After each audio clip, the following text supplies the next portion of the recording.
Great Pumpkin soundtrack masters. The Great Pumpkin is one of the staple Halloween classic films. The story of Charlie Brown and the gang enjoying the Halloween season has become iconic, thanks in part to the music by Vince Guardi. His music in this special is really well done and fits the atmosphere very well. Kraft Records, a record label, obtained the rights to release a lot of Vince's work on vinyl, including The Great Pumpkin. However, the version on the vinyl includes sound effects from the special. This is because the original masters of the score have been lost to time. The vinyl quality is supposedly quite poor, especially on shorter songs that were used as transitions.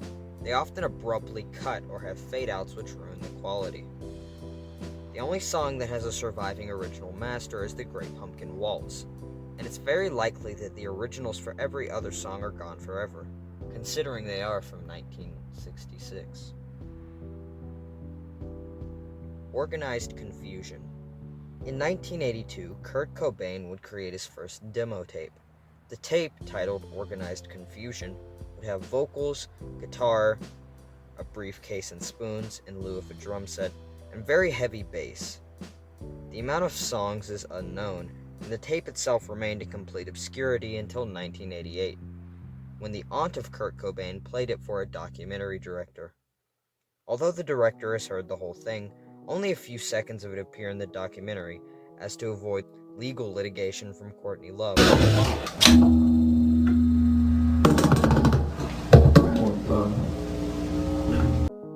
Many people have claimed to hear it, however most of these are simple hoaxes.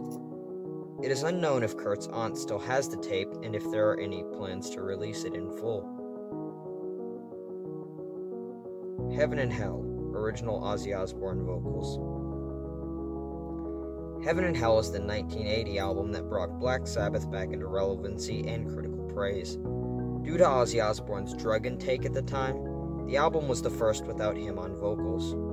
He was replaced by Ronnie James Dio, whose vocal range and aggressive style works very well for this type of record. It's been confirmed by multiple sources that Ozzy Osbourne recorded 2 vocal tracks for the album. Former band members Tommy Iommi and Geezer Butler have Children of the Sea and Die Young, respectively. These tracks have never been heard, and it's hard to tell if they've ever been released, considering that both band members aren't on the best terms with Ozzy Osbourne. Completion. Charles Manson is one of the most infamous serial killers of the 20th century. He learned guitar in prison with help from a gang leader, and even wrote a song for the Beach Boys. In fact, his original plan was to become a musician, but when that didn't turn out, he completely lost his mind. After instigating many murders and going to prison because of them, he began sending letters to punk rock icon Henry Rollins. They became pen pals of sorts, and Manson's lawyer asked if Rollins would produce an acoustic album that Manson had made in prison. It was fully produced, and 5 test copies were pressed onto vinyl. The label it was going to be put on rejected this idea, and it's never seen the light of day since. Henry Rollins has 2 copies in his possession, so it's possible that the other 3 are in the possessions of either Manson's lawyers or his relatives. Groupie, a Marilyn Manson short film. Between 1996 and 1998, Marilyn had created a short film.